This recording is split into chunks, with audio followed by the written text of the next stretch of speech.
you like to apologize? Nah. Why? Cause what's done is done. I ain't gonna have no remorse. They ain't gonna have no remorse. So I mean, I'm gonna keep it just like I sent it. But I want that electric chair because I'm ready to leave on. I'm ready to move on. I ain't. That's it. I mean, it's over with. Those were the chilling confessions of a man from Hampton who turned a quiet life into a bloody nightmare. Kola Beal, a 30-year-old from Hampton, didn't just kill his wife, he took out an entire family. The shocking chain of events began after he discovered what had happened to his dog. In the serene coastal town of Virginia Beach, Virginia, a tragedy unfolded that no one could have seen coming. Zavier Hill, a 31-year-old rising star in branding and motivational speaking, had everything ahead of her, until her life was violently stolen by someone she once loved and trusted. Kola Beal, her husband, would take not only her life, but the lives of 3 others in a rampage that left the community reeling. His father figure and cousin were among the victims, their deaths adding to the horror of the night. What drove Kola to commit such a heinous act? What began as a seemingly promising future between Kola and Zavier quickly turned into a deadly nightmare.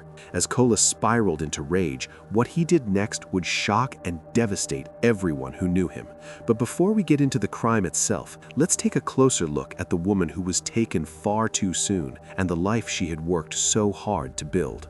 31-year-old Zavier Lantina Hill was born on March 8, 1991 in Virginia Beach, Virginia. From a young age, she showed promise, not just academically, but in everything she set her mind to. Zavier was a determined, driven individual, always seeking to improve herself and those around her. She attended Regent University, where she earned her master's in human services, a testament to her desire to help others. Her career as a brand consultant and marketing strategist was thriving. Listen, whatever you do this season, don't quit. I know it's getting difficult. I know it's challenging. I know you feel like your back is against the wall. But trust me when I tell you that God sees you, He hears you, He knows you've been faithful. And right when you think you can't go any further, He's gonna show up and blow your mind. Don't quit. Zavier's company, 114 & Company, focused on helping small businesses establish their presence and build strong brands through digital marketing. But she wasn't just a consultant. She was a mentor, a life coach, and a motivational speaker. She had a gift for lifting others up, offering wisdom and encouragement through her social media platforms. Her posts often revolved around self-love, resilience, and the importance of moving forward in the face of adversity. On her social media, Zavier shared powerful motivational messages. She wasn't just someone who talked the talk. Today is a new day. Don't let the failures, the fears, the doubts of yesterday stop you from being your best self today. God has gifted you with everything that you need to accomplish all the tasks set before you. You got this. Pray, plan, and execute. Zavier lived by these words, striving to inspire those around her to push through challenges. Those who knew her described her as warm, caring, and selfless, always looking for ways to improve her community. She had big dreams, but more importantly, she had the heart and work ethic to achieve them. But while Zavier's life was filled with promise, her relationship with Kola Beal IV would lead her down a dark and unexpected path. What seemed like a perfect romance would soon unravel, and Zavier would pay the ultimate price. Zavier first met Kola Beal in 2020, and the two quickly became inseparable. Kola, with his charm and smooth words, won her over. He was 30, a man with ambition, but one who seemed to be hiding his darker side. They moved in together in a house near Virginia Wesleyan University, and things seemed idyllic at first. Zavier posted photos of their time together, celebrating milestones and sharing sweet moments on social media. On Christmas, she wrote a heartfelt post for Kola, saying, "For a time, everything appeared perfect. Zavier had found a man who seemed to support her dreams and ambitions. But as their relationship progressed, cracks began to show. The first sign of trouble came when Zavier started her company. Her parents were concerned about Kola's lack of ambition and contribution.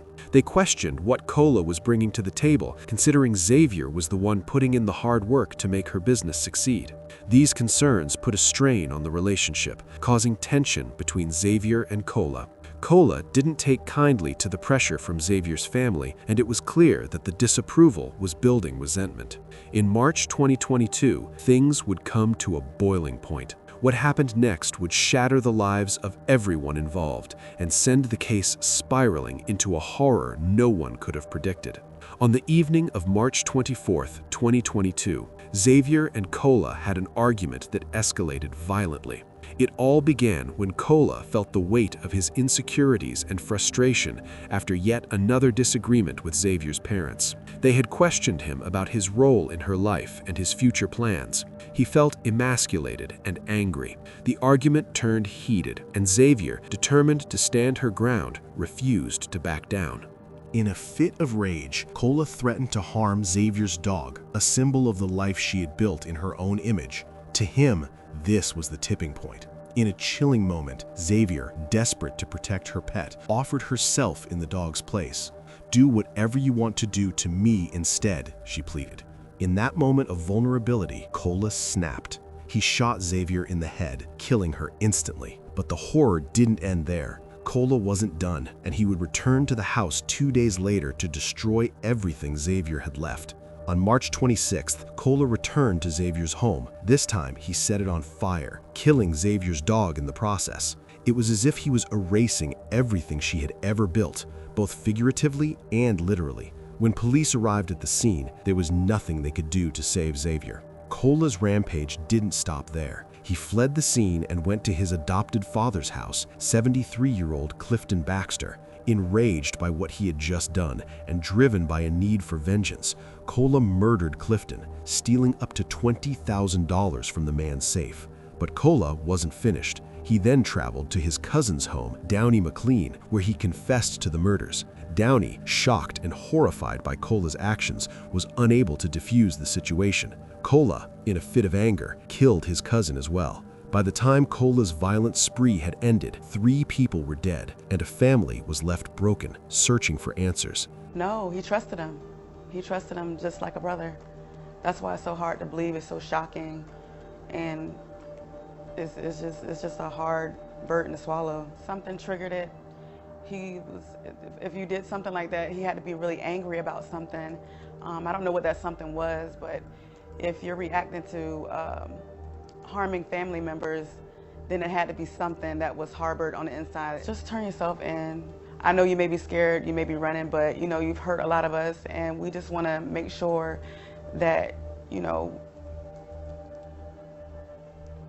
we get some closure with this. We just want closure. That's all we want. Cola Beal's crime spree left the police with no choice but to track him down. With a string of bodies behind him, he became one of the most wanted men in Hampton Roads. Police throughout Hampton Roads and federal marshals are on the lookout for a man accused in 3 homicides. Now, you've seen Cola Beal the Fourth's picture throughout our newscast over the past 24 hours, and it was sent to us again today by Norfolk police after they say they connected him to a homicide in the city this week. And that's in addition to 2 homicides in Virginia Beach, 1 near Virginia Wesleyan. Police quickly realized they were dealing with a dangerous killer. In response, authorities announced a $10,000 reward for any information that could lead to his capture. The urgency of the manhunt reflected the severity of the crimes and the growing concern within the community.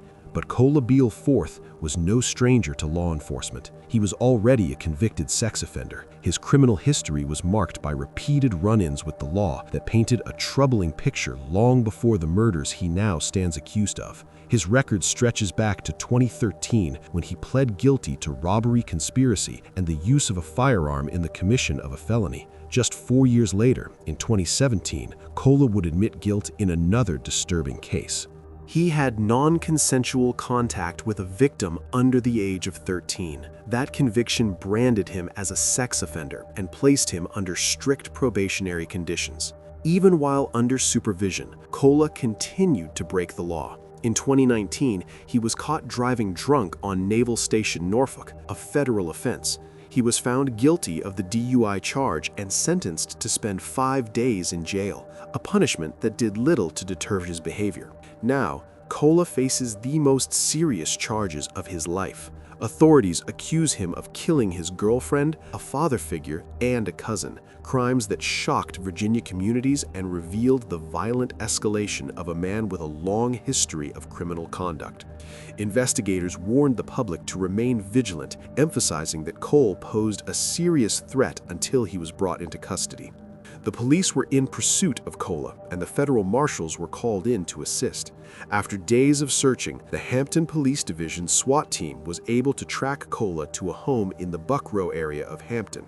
At around midnight on March 28, 2022, Cola was captured, ending his violent rampage. He was taken into custody without incident, but the weight of his actions was evident on his face. Breaking overnight, the hunt for Cola Beale is over. U.S. Marshals say he was taken into custody just before midnight by Hampton SWAT officers. Beale was wanted in connection to three. This all started last week when investigators found Zavier Hill dead inside of a burning home on Baccalaureate Drive. It was later revealed that she had been shot. The next day, police found Clifton Baxter dead in a home on Linda Court. Investigators also connected Beale to a third. That one was in Norfolk. Downing McLean was found dead inside of a home on Sewells Point Road. In a jailhouse interview, Cola would go on to confess to the murders, explaining that his anger had been fueled by a combination of resentment, insecurity, and a twisted need for control. He even expressed a chilling lack of remorse. Cause what's done is done. I ain't gonna have no remorse, they ain't gonna have no remorse. So I mean, I'm gonna keep it just like I sent it. I did everything individually for a different reason. He stated that he didn't feel guilty for what he had done. His confession, which was recorded, painted a disturbing picture of a man who had snapped under pressure and was willing to take anyone down who stood in his way. Nah. Why? Cause what's done is done. I ain't gonna have no remorse, they ain't gonna have no remorse. So I mean, I'm gonna keep it just like I sent it. I want that electric chair because I'm ready to leave on, I'm ready to move on. That's it. I mean, it's over with. As the case moved forward, the world watched as Cola Beale's fate was determined. His trial would become a tragic reminder of the dangers of domestic violence and unchecked rage. As Cola Beale Fort's confession made its way into the public eye, the community in Virginia Beach and Norfolk was left reeling. How could someone so close to the victims, someone who had shared intimate moments with Hill and was trusted by his family, commit such unspeakable acts? The violence he unleashed left everyone who knew him in disbelief, and now the legal system would have to confront the reality of his actions. A man who admitted to murdering 3 people in a spree is facing a judge in Norfolk. News 3's Penny Commit was in the courtroom and joins us now with more. Penny. Yeah, Jen, Cola Beale appearing in court today just for about 3 minutes. He was here in person. He did not appear through Zoom, and his case was continued because the prosecutors say they're still waiting for an autopsy report. Now, back in late March, when Cola Beale was first arrested, he did a jailhouse interview with News 3 where he admitted to and his girlfriend and setting her house on fire. A day later, Beale admitted he went to his adopted father's house, Clifton Baxter. He was mad at him for not helping him out financially, so Beale says that he shot Baxter in the head. Beale told us his third victim, his cousin, Downing McLean, was there for that murder. But then he said he shot and killed Downing the next day after they got into an argument. Beale described the incident before telling News 3 that he also had plans to kill more people. The trial began in late 2022, and it was quickly clear that the prosecution had a strong case.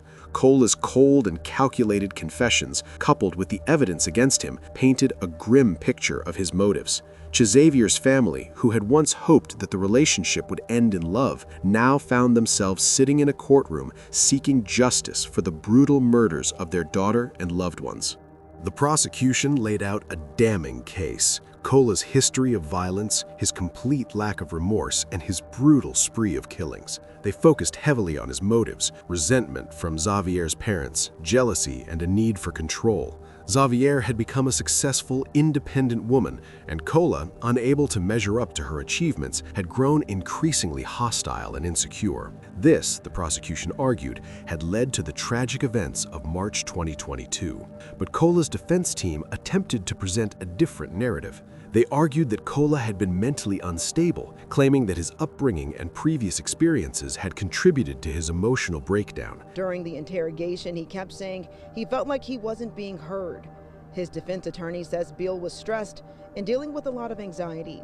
The jury saw several ring camera videos from Hill's home. In one, you can hear an argument before a loud boom. Then you don't hear Hill's voice again. His troubled past, including his father's violent history and his own criminal record, were used as factors to explain his actions. This midday, we want to get you caught up on breaking news just into the Wavy newsroom. We have several new updates in the case of the Norfolk man accused in a spree that left 3 people dead. We did some digging, and it turns out the father of the suspect, his stepmother, in 2014. Kola Beal IV was arrested late last night in Hampton after U.S. Marshals, Norfolk Police, and Virginia Beach Police worked together to pick him up. Beal is the son of Kola Beal III, who was convicted of his own wife in Maryland back in 2014. It is a lot to unpack. So let's get to 10 on your sides. John Dowding, live in the newsroom now, to walk us through this new information. John? All right, well, Don and Katie, we first learned that this isn't the first homicide investigation involving the Beal family. As you said, the father, Kola Beal III, was arrested back in 2014. The victim from 8 years ago, Beal's wife, June Beal. Police found her dead in the Beals' home and arrested Beal III in Norfolk. Back then, the medical examiner says June's cause of death was blunt force trauma. A year later, he was found guilty of June and sentenced to a mandatory 25-year prison sentence. They pleaded for a reduced sentence, emphasizing the possibility of mental health issues that had yet to be fully diagnosed. Throughout the trial, Kola remained unmoved, his face emotionless, even as the families of his victims sat in the courtroom, their pain visible. He showed no signs of remorse, even when the details of his horrific crimes were read aloud.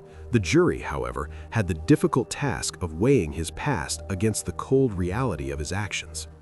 As the trial neared its end, the defense's arguments seemed to fall flat. The question now was, would the jury seek justice for the lives Kola had destroyed, or would his troubled past mitigate the gravity of his actions? After a tense period of deliberation, the jury returned with their verdict. Kola Beal IV was found guilty on all counts of murder: the first-degree murder of Zavier Hill, the murder of his adopted father, Clifton Baxter, and the murder of his cousin, Downey McLean. The evidence was overwhelming, and the jury found that Kola's actions were driven by deep-seated anger, jealousy, and a complete disregard for human life. In the courtroom, Zavier's family expressed a mixture of relief and sorrow. They were glad that justice had been served, but the weight of losing their daughter, father figure, and cousin would never be lifted.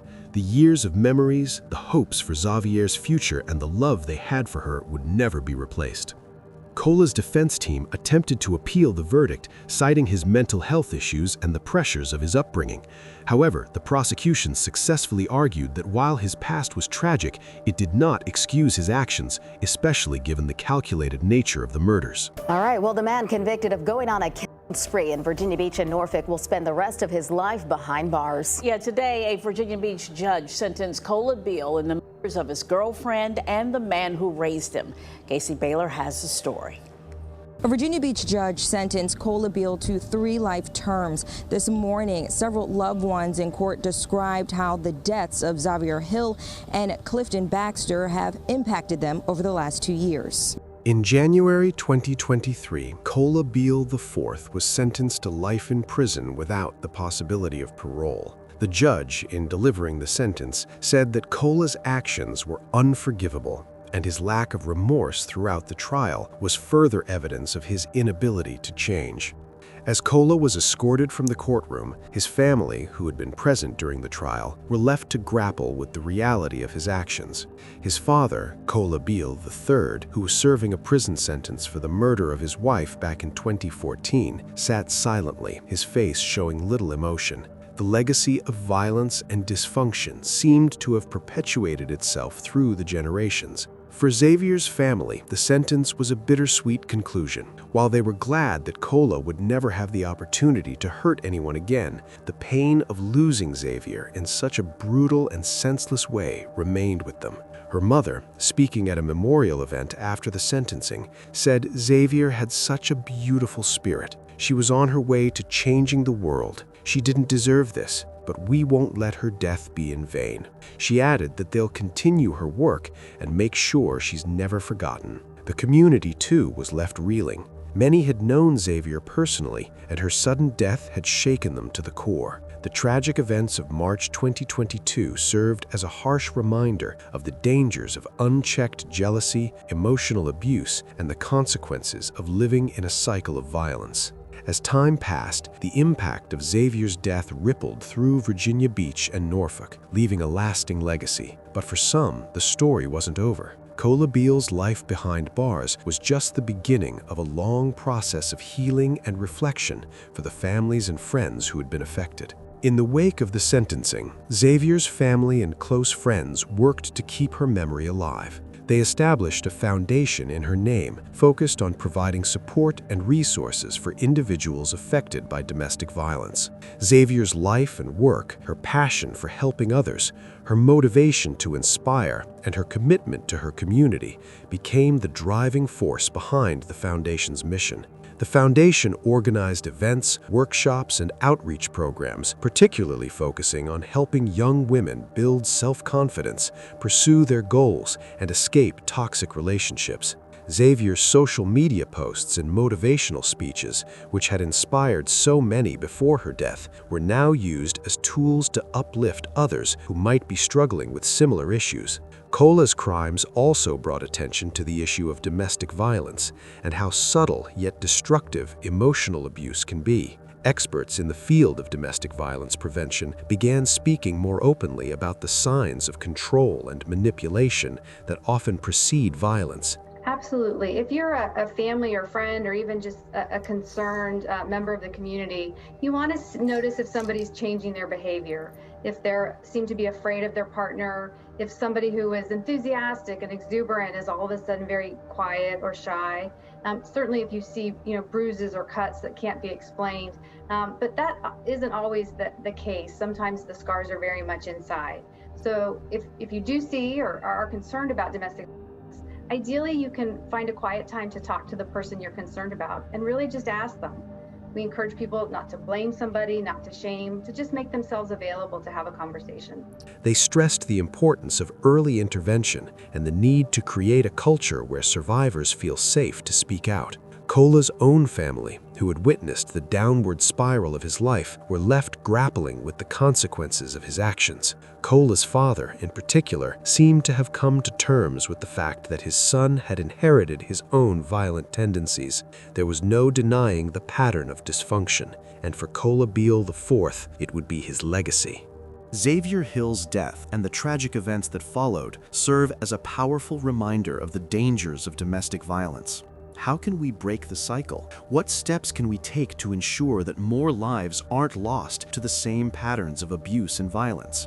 If you or someone you know is in an abusive relationship, please reach out for help. There are resources available, and no one should ever feel trapped in a situation that puts their safety at risk. Zavier's story may have ended in tragedy, but her legacy continues through the work of her family and the foundation they have built. It's a legacy of love, empowerment, and the relentless pursuit of justice for those who are no longer able to speak for themselves. What do you think about it? Let us know in the comments below.